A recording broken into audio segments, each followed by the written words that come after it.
in Massachusetts, for example,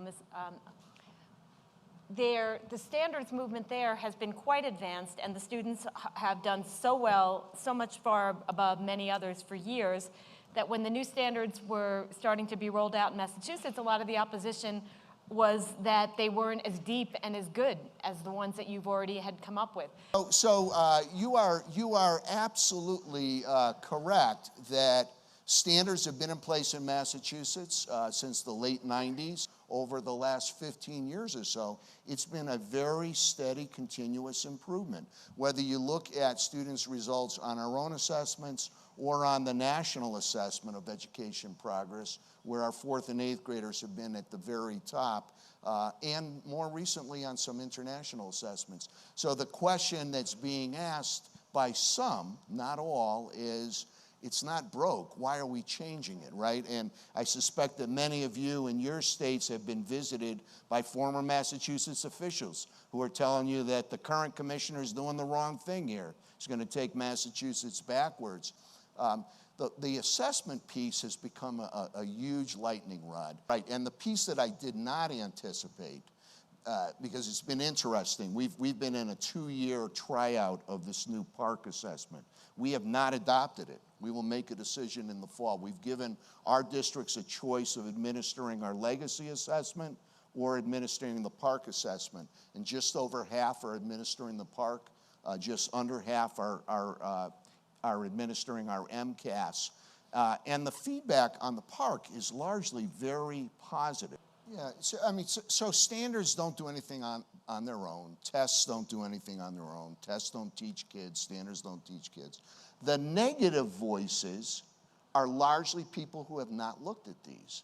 And so how do we elevate those voices of those who are paying attention, who actually have looked at this stuff, and make sure they're not drowned out by the naysayers?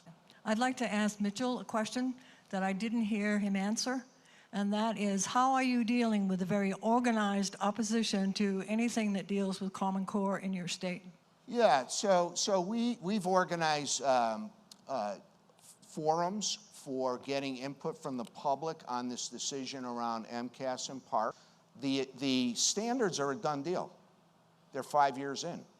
Many states are exploring legislation or Board of Education policies around parents opting their children out of assessments. So how are your states handling this issue? There was very little opt-out in Massachusetts this year, under 2%, which is roughly what we get in any given year with the MCAS exam. The Teachers Association in Massachusetts is interested in establishing a condoned opt-out through legislation. I'm not sure that that's going to get traction.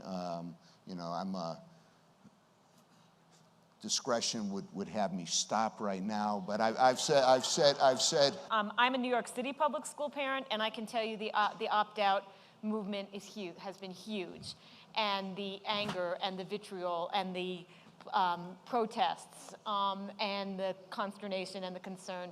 There have been memos. There's been teachers who are upset, and in some cases not sure what to tell parents. I mean, it's huge. And again, I will go back to the conversation I had on the plane.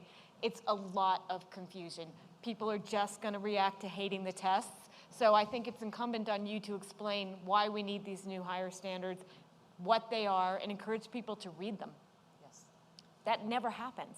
And I don't think the opt-out movement is going away anytime soon, nor is this discussion. It's going to be even more pronounced as we enter the presidential campaign and another election season.